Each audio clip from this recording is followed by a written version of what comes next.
ଗୋଟିଏ ଘଞ୍ଚ ଜଙ୍ଗଲରେ ବିଭିନ୍ନ ପ୍ରକାରର ପଶୁ ଓ ପକ୍ଷୀ ବାସ କରୁଥିଲେ। ଏମାନଙ୍କ ମଧ୍ୟରେ ସୁସମ୍ପର୍କ ଥିଲା। ଏହି ପଶୁମାନଙ୍କର ମୁଖିଆ ଅର୍ଥାତ୍ ରାଜା ସିଂହ ଥିଲେ।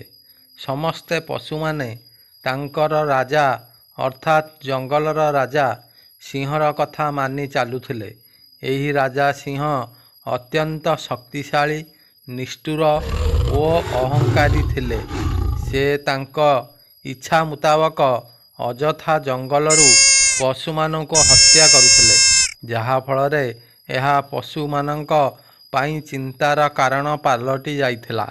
ଏହି ସମସ୍ୟାର ସମାଧାନ ପାଇଁ ସମସ୍ତ ପଶୁ ଏକତ୍ରିତ ହୋଇ ପରସ୍ପର ମଧ୍ୟରେ ଆଲୋଚନା କରିଥିଲେ ଏବଂ ଶେଷରେ ସିଂହ ସହିତ ବୈଠକ କରି ତାଙ୍କ ସହ ଆପୋଷ ବୁଝାମଣା କରି ଏହି ଚାଲିଥିବା ଆଘାତର ଅନ୍ତ ଘଟାଇବାକୁ ନିଷ୍ପତ୍ତି ନେଇଥିଲେ। ଦିନେ ଜଙ୍ଗଲର ସମସ୍ତ ପଶୁ ଏକ ବଡ଼ ଗଛ ତଳେ ଏକାଠି ହୋଇଥିଲେ। ଏହି ବୈଠକରେ ରାଜା ସିଂହ ଯୋଗଦେବା ପାଇଁ ସମସ୍ତ ପଶୁ ରାଜା ସିଂହଙ୍କୁ ନିମନ୍ତ୍ରିତ କରିଥିଲେ। ସଭାରେ ପଶୁମାନେ ରାଜା ସିଂହଙ୍କୁ କହିଲେ, ମହାରାଜ, ଆପଣ ଆମର ରାଜା ହୋଇଥିବାରୁ ଆମ୍ଭେମାନେ ଖୁସି ଅଟୁ। ଆପଣ ବୈଠକର ଅଧ୍ୟକ୍ଷତା କରୁଥିବାରୁ ଆମ୍ଭେମାନେ ସମସ୍ତେ ଅଧିକ ଆନନ୍ଦିତ। ରାଜା ସିଂହ ସେମାନଙ୍କୁ ଧନ୍ୟବାଦ ଦେଇ କହିଲେ, ଆଚ୍ଛା ପ୍ରଜାଗଣ, ଆମ୍ଭେମାନେ ସମସ୍ତେ କାହିଁକି ଏଠାରେ ଏକତ୍ରିତ ହୋଇଛେ? ଏହାର କାରଣ କ'ଣ? ସମସ୍ତ ପଶୁ ପରସ୍ପରକୁ ଦେଖିବା ଆରମ୍ଭ କଲେ। ଏହି ପ୍ରସଙ୍ଗରେ ଆଲୋଚନା କରିବା ପାଇଁ ସେମାନଙ୍କୁ ଯଥେଷ୍ଟ ସାହସ ସଂଗ୍ରହ କରିବାକୁ ପଡ଼ିଥିଲା। ମହାରାଜ, ଖାଦ୍ୟ ପାଇଁ ତୁମେ ଆମକୁ ମାରିବା ସ୍ୱାଭାବିକ, କିନ୍ତୁ ଆବଶ୍ୟକତାଠାରୁ ଅଧିକ ହତ୍ୟା କରିବା ଏକ ସକାରାତ୍ମକ ଏବଂ ଅନାବଶ୍ୟକ। ଯଦି ବିନା ଉଦ୍ଦେଶ୍ୟରେ ଆପଣ ପଶୁମାନଙ୍କୁ ମାରିବେ, ତେବେ ଖୁବ୍ ଶୀଘ୍ର ଦିନ ଆସିବ ଯେତେବେଳେ ଜଙ୍ଗଲରେ କୌଣସି ପଶୁ ରହିବେ ନାହିଁ। ତେବେ ତୁମେମାନେ ସମସ୍ତେ କ'ଣ ଚାହୁଁଛ? ମହାରାଜ, ଆମେ ପରସ୍ପର ମଧ୍ୟରେ ସମସ୍ୟା ବିଷୟରେ ଆଲୋଚନା କରିସାରିଛୁ ଏବଂ ଏକ ସମାଧାନ ନିର୍ଣ୍ଣୟ କରିଅଛୁ। କି ପ୍ରକାର ସମାଧାନ ତୁମେମାନେ ନିର୍ଣ୍ଣୟ କରିଛ? ମହାରାଜ, ଆମେ ପରସ୍ପର ମଧ୍ୟରେ ସମସ୍ୟା ବିଷୟରେ ଆଲୋଚନା କରିସାରିଅଛୁ ଏବଂ ଏକ ସମାଧାନ ବାହାର କରିଛୁ। ଆମେ ଆପଣଙ୍କ ପାଖକୁ ଦିନକୁ ଗୋଟିଏ ପଶୁ ପଠାଇବାକୁ ସ୍ଥିର କରିଛୁ। ଆପଣ ଏହାକୁ ମାରି ଖାଇବେ। ଏହାଦ୍ୱାରା ଆପଣଙ୍କ ଶିକାର କଷ୍ଟରୁ ରକ୍ଷା ପାଇପାରିବେ ଏବଂ ଆପଣଙ୍କୁ ଖାଦ୍ୟ ପାଇଁ ଅଯଥାରେ ଅନେକ ପଶୁଙ୍କୁ ମାରିବାକୁ ପଡ଼ିବ ନାହିଁ।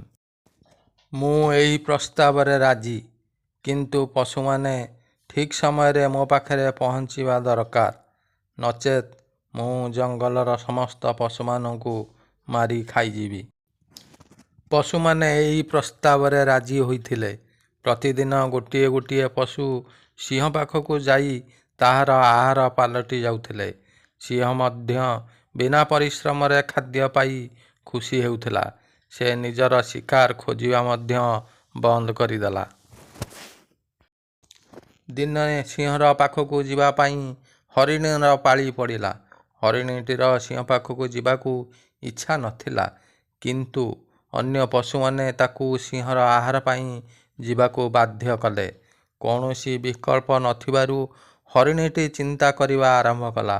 ସେ ଚିନ୍ତା କରି ଏକ ଯୋଜନା ଭାବିଲା। ସେ ଜାଣିଶୁଣି ଯିବା ରାସ୍ତାରେ ଡେରି କଲା ଏବଂ ସିଂହ ପାଖରେ ତା'ର ଭୋଜନ ସମୟଠାରୁ ଡେରି କରି ପହଞ୍ଚିଲା। ସେତେବେଳକୁ ସିଂହ ଧୈର୍ଯ୍ୟ ହରାଇ ସାରିଥିଲା ଏବଂ ହରିଣ ଆସୁଥିବାର ଦେଖି ସେ କ୍ରୋଧିତ ହୋଇ କହିବାକୁ ଲାଗିଲା, ତୁମେ କାହିଁ ଏତେ ବିଳମ୍ବରେ ଆସୁଅଛ? ମୋର ଭୋଜନ କରିବାର ସମୟ ଅତିବାହିତ ହୋଇଗଲାଣି। ମୁଁ ଜଙ୍ଗଲର ସମସ୍ତ ପଶୁଙ୍କୁ ମାରି ଖାଇଯିବି। ମହାରାଜ, ଏଥିପାଇଁ ମୋର କୌଣସି ଦୋଷ ନାହିଁ। ମୁଁ ବିଳମ୍ବରେ ଆସିଛି କାରଣ ଅନ୍ୟ ଏକ ସିଂହ ମୋତେ ପିଛା କରିବା ଆରମ୍ଭ କରିଥିଲା ଏବଂ ମୋତେ ଖାଇବାକୁ ଚାହୁଁଥିଲା। ସେ ଜଙ୍ଗଲର ରାଜା ବୋଲି ମୋତେ କହିଲା। ଅସମ୍ଭବ! ଏ ଜଙ୍ଗଲରେ ମୁଁ ଥାଉ ଥାଉ ଆଉ ଜଣେ ରାଜା? କିଏ ସେ ରାଜା? ସେ ଜଙ୍ଗଲରେ ରହିପାରିବ ନାହିଁ। ମୁଁ ତାକୁ ମାରିଦେବି। ସେ କେଉଁଠି ରହୁଅଛି ତୁମେ ମୋତେ ଶୀଘ୍ର ତାହା ଦେଖାଅ। ସିଂହ ଓ ହରିଣ ଅନ୍ୟ ସିଂହକୁ ସାମ୍ନା କରିବାକୁ ବାହାରିଲେ।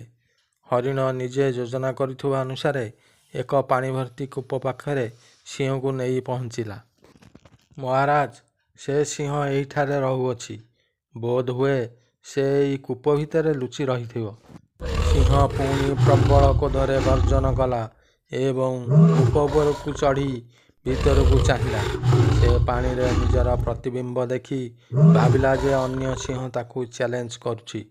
ମୁଁ ତାକୁ ମାରିବା ଦରକାର ବୋଲି ଭାବି ସିଂହ କୂପ ଭିତରକୁ ଡେଇଁ ପଡ଼ିଲା। ସିଂହଟି କୂପ ଭିତରକୁ ଡେଇଁ ପଡ଼ିବା ଯୋଗୁଁ ପାଣିରେ ବୁଡ଼ିଯାଇ ତା'ର ମୃତ୍ୟୁବରଣ ହେଲା ଏବଂ ହରିଣ ତା ଯୋଜନାରେ ସଫଳ ହେଲା। ସେଠାରୁ ହରିଣ ତା'ର ସାଙ୍ଗମାନଙ୍କ ପାଖକୁ ଫେରି ଆସିଲା। ହରିଣଟି ଖୁସି ଥିଲା। ସେ ଅନ୍ୟ ପଶୁମାନଙ୍କ ପାଖକୁ ଯାଇ ପୂରା କାହାଣୀ ବର୍ଣ୍ଣନା କଲା। ସମସ୍ତ ପଶୁମାନେ ଆଶ୍ୱସ୍ତିର ନିଶ୍ୱାସ ନେଇ ହରିଣର ଚତୁରତା ପାଇଁ ପ୍ରଶଂସା କଲେ।